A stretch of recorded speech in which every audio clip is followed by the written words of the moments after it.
Voyager depuis votre canapé, installé bien confortablement, ça vous dit? Eh bien ça tombe très bien, puisque je vous propose de rencontrer des globetrotters des temps modernes et le cœur à l'unisson de ressentir leurs émotions l'heure de leur pérégrination. Allez, suivez-moi, c'est parti. Alors donc nous sommes arrivés à Liegny-en-Belin, je suis avec Alain Meunier qui organise le festival du voyageur amateur. Bonjour Alain, ça va bien? Ça va bien, merci, oui ça va. Donc effectivement on organise, moi je suis président de l'ADEL, on est deux associations à organiser ce festival, donc l'ADEL et puis aussi ABM. ABM qui est plus spécialisé dans les voyages, enfin vous verrez, hein. Et nous donc on assure un peu toute la logistique. On est dans la mairie donc de Liegny-en-Belin. La mairie, la commune qui nous offre, qui est partenaire bien sûr, et qui nous offre un peu toutes les salles. On est dans la salle du mariage ici, hein. Et puis on a donc 3 autres salles de projection qui sont des salles qui servent pour des fêtes de famille. Ou voilà. Et qui aujourd'hui sont dédiées à la diffusion des films qui concourent dans ce festival. Voilà, au moment du festival, on nous donne toutes les clés. Vous avez de la chance, vous, dites donc. Ouais, vous êtes un privilégié. Ouais, je suis presque Saint-Pierre avec toutes mes clés. Voilà, et donc en plus de la logistique, c'est-à-dire qu'ils nous prêtent des camions pour transporter les grilles, etc. Oui, donc ça se fait de concert, main dans la main, avec la municipalité. Alors, petite question, combien y a-t-il de films cette année présentés au festival? Alors cette année, on a une douzaine de films qui ont été projetés donc hier, avec une soirée d'ouverture qui a eu lieu vendredi. Et là, dans une grande salle de Liegny-Saint-Gervais, qui fait 300 ou 400 personnes. Là, c'est la soirée d'ouverture. Ce sont des films c'est du monde entier? Oui, on essaye justement quand on fait la sélection d'avoir une certaine variété, hein. Bon, on a la Mongolie, on a le Tchad, enfin, on essaye de se répartir un peu sur tous les continents. Et on a eu un festival où on a pu avoir aussi la France, parce que... Mais quand même, notre France est belle et riche. Or, cette année, on n'en a pas, mais bon, c'est comme ça. Voilà, donc bon, il y a le Cap-Vert. Et il y a, qu'est-ce qu'on a aussi, enfin voilà, le Tchad, j'ai dit. Il y a l'Iran, il me semble. Il y a l'Iran, voilà. Donc voilà un peu comment ça se passe. C'est la combienième édition cette année, Alain? La 22e édition. Alors ça a démarré avec les diapositives telles qu'on pouvait, enfin vous avez peut-être pas connu, mais c'était, voilà. Et après, la technique a évolué et maintenant on est vraiment avec une qualité, c'est un des critères aussi, hein. Alors, comment est né ce festival puisque c'est le voyageur amateur, donc ce sont des gens qui voyagent, qui ne sont pas des professionnels et qui... Des professionnels, c'est-à-dire qu'en plus ils voyagent des fois dans des conditions qui sont, voilà, c'est pas le Club Med, hein. C'est spartiate. C'est spartiate, tout ça, enfin bon. Et alors comment c'est né? Comme ça remonte à 24 ans, puisqu'on a eu 2 ans d'interruption malheureusement. Voilà, bon, au départ, c'est des gens passionnés, et puis voilà, ça s'est fait. Proposé un film et ça a commencé à grandir. À grandir. Voilà un peu comment... Alors, vous m'avez parlé d'ABM, je vais aller leur faire un petit coucou, puisqu'il y a un film qui a été projeté, donc, sur le Cap-Vert, vous disiez. Sur le Cap-Vert, oui. Alors, je vais aller un petit peu leur faire un petit coucou. Bonjour mesdames, quel est votre petit nom? Elisabeth. Elisabeth, vous êtes la présidente d'ABM? Non, je faisais partie du bureau, mais je viens d'arrêter à l'Assemblée générale. Donc voilà, c'est une association qui a pour but de parler de voyage, de projeter des diaporamas on fait des montages, on aide les gens à faire des montages diapos. Et puis on fait des randonnées, on fait des... Voilà le but. Une invitation au voyage. Voilà, tout à fait. Et donc mon amie ici présente a fait plein de voyages. Bonjour. Plein de voyages, il ne faut pas exagérer quand même. Mais nous sommes allés dernièrement au Cap-Vert. Enfin, ça fait quand même 2019. Et le Cap-Vert, c'est splendide. On a pris un billet d'avion, on a réservé une nuit le premier soir. Et puis après, on a suivi pendant un mois. On a marché, on a profité des marchés, de l'ambiance. Qu'est-ce qui vous a le plus marqué dans ce voyage au Cap-Vert? Les paysages d'abord, hein. C'est vraiment... pour les trekkers, c'est formidable. Mais nous, on marchait, bien sûr. Mais ce qui nous a frappé, en plus, c'était juste avant le carnaval. Alors, il y avait tous les préparatifs du carnaval. Alors, vous avez pris part au carnaval? Alors, pris part un petit peu indirectement, parce qu'on entendait dans des sortes de hangars, et là la musique, les musiciens à fond la caisse, quoi. Et puis voilà, on était envahis par cette ambiance musicale, et puis on a beaucoup aimé. On a bien aimé aussi se poser. On s'est posé 4-5 jours dans un petit village. Il y a des endroits où on peut être en mode contemplatif. Ah, complètement. Nous n'étions pas dans les zones touristiques, hein, ça je le signale. Et alors là, 4-5 jours à vivre le rythme. Comme les locaux. Comme les locaux, oui. On allait bien sûr tous les soirs, là où on voyait les gens, les pêcheurs, remailler les filets. C'était formidable. Qu'est-ce qu'on mange au Cap-Vert? Ah, la cachupa, et puis c'est un mélange de riz, de haricots et tout ça. Et puis, mais il y a beaucoup de légumes, beaucoup. Il y a beaucoup aussi c'est vrai. Bon, et puis il y a le grog quand même, hein.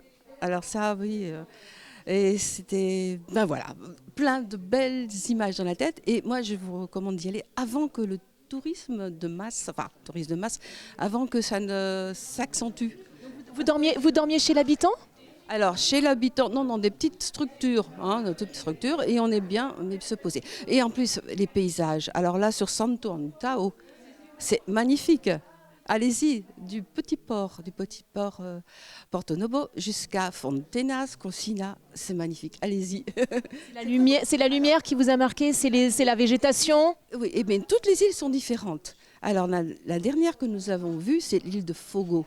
L'île de Fogo, on a vécu 3 jours dans la caldeira de l'île de Fogo.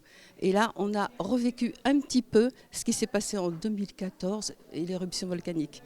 C'était un minéral. Vraiment, ça nous est resté gravé dans la tête. Voilà. Il y a beaucoup de choses à dire. C'était magique, quoi. C'est magique. Et les habitants sont gentils? Oh là là, oui, ils sont beaux en plus. Ils sont très gentils. Ah oui, et puis toujours le sourire. Voilà, ça c'est formidable. Ça fait plaisir, en tout cas ça donne envie quand on vous voit, vous avez les yeux qui pétillent. Elle est au Cap-Vert. Et vous avez donné un titre à votre film qui a été projeté? Découverte du Cap-Vert. Alors nous sommes allés sur l'île de Santiago, après sur l'île de São Vicente, Santo Antão et Fogo. Voilà, ces îles sont très belle, merveilleuse. Merci Pascal, merci beaucoup.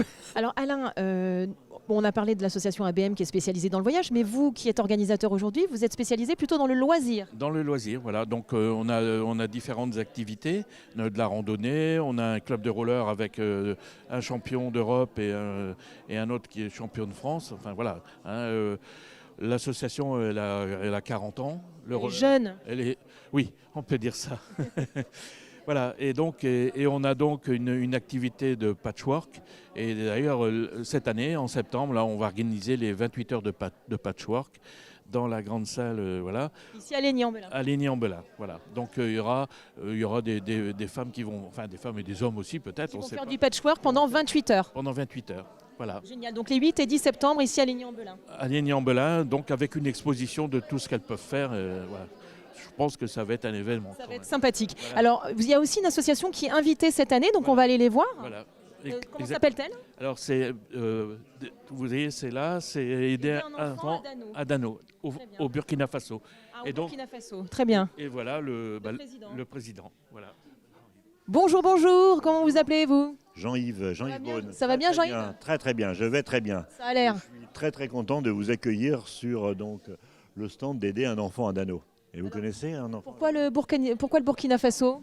C'est une vieille histoire. Vous me la racontez en 2 mots par contre. C'est une vieille histoire, en 2 mots c'est très compliqué. Vous savez, les associations naissent d'opportunités, de nécessité ou de hasard. Et c'est les 3 à la fois. À l'occasion d'un voyage, et d'un mariage plutôt au Burkina, j'ai rencontré une personne qui avait créé un collège dans lequel il y avait peu d'enfants, tout simplement parce que les familles n'ont pas les moyens de financer les études de leurs enfants. Et donc l'opportunité est née de dire pourquoi pas créer une association de parrainage. J'ai attendu d'être en retraite et donc l'idée a germé de donner du sens à cette nouvelle tranche de vie. Et donc avec mes amis qui connaissaient aussi le Burkina, on a décidé de mettre en place l'association Aider un enfant à Dano. Elle est bien née il y a 5 ans. Elle a beaucoup grandi puisqu'aujourd'hui, nous avons 110 enfants par Scolarisé. 110 enfants par année. On a mis en place une cantine puisque les enfants surtout ont faim et ventre affamé n'a point d'oreille. Donc ce qui était intéressant, c'était de créer cette fameuse cantine qui aujourd'hui distribue, bon an mal an, 15 000 repas dans l'année. Tous les enfants, tous les midis, ont un repas chaud, ce qui est exceptionnel pour eux. On a équipé tous les enfants qui étaient éloignés de l'école d'un vélo. Voilà, donc tout ça nécessite des moyens puisque notre budget est de l'ordre de 25 000 € par an. Et bien, on a des idées, notamment notre ami, nos amis organisateurs du Festival du Voyageur nous ont donné l'opportunité d'être présents, de rencontrer du monde et de reparler d'associations et puis de les inviter à parrainer un enfant. Alors, Et découvrir le Burkina, parce que tout ça est né d'un voyage, d'un coup de cœur dans ce voyage. Le Burkina, qu'est-ce qui vous a plu le plus au Burkina Faso ? le Burkina Faso, on utilise un terme pour définir le peuple burkinabé, le peuple intègre, les hommes intègres. Donc ce qui est intéressant sont les hommes. Et à l'occasion du Festival du Voyageur, on le voit bien quand on fait le tour des salles. Et ce qui arrive comme point commun, c'est les rencontres, les visages, ce qui nous marque. Au-delà des paysages, c'est les rencontres qu'on fait. Et le Burkina, c'est d'abord des femmes et des hommes. Alors malheureusement, on peut avoir une pensée très amicale pour eux aujourd'hui, puisque c'est un pays qui est en grande souffrance. Vous n'êtes pas sans savoir que le Burkina fait la une de l'actualité pour de mauvaises raisons. Et on rajoute, à la misère, un peu le chaos avec ces problèmes de terrorisme, de sécurité. Alors plus que jamais. Faites un appel à nos téléspectateurs. Alors, donc plus que jamais, aujourd'hui, le Burkina a besoin de nous. Et parrainer un enfant, faire un don, c'est redonner de l'espoir et redonner le sourire, aux enfants d'un pays qui en a bien besoin. Voilà, et un beau pays à découvrir accessoirement. Merci de nous rejoindre. Super. Et c'est un très très joli pays. En tout cas, c'est un très joli pays. C'est un très joli festival qui est le Festival du voyage amateur ici à Ligny-en-Blain, avec de beaux voyages et de beaux films à découvrir évidemment. C'est pas tout ça, mais nous, il faut qu'on file. Figurez-vous qu'on va à Saint-Côme-en-Véret maintenant. Ah ben écoutez, Saint-Côme, c'est dans le Saunois, le nord de la Sarthe. Alors merci beaucoup de nous avoir partagé vos émotions et bravo pour votre travail au sein de l'association. Et nous, on file à Saint-Côme. Allez, c'est parti.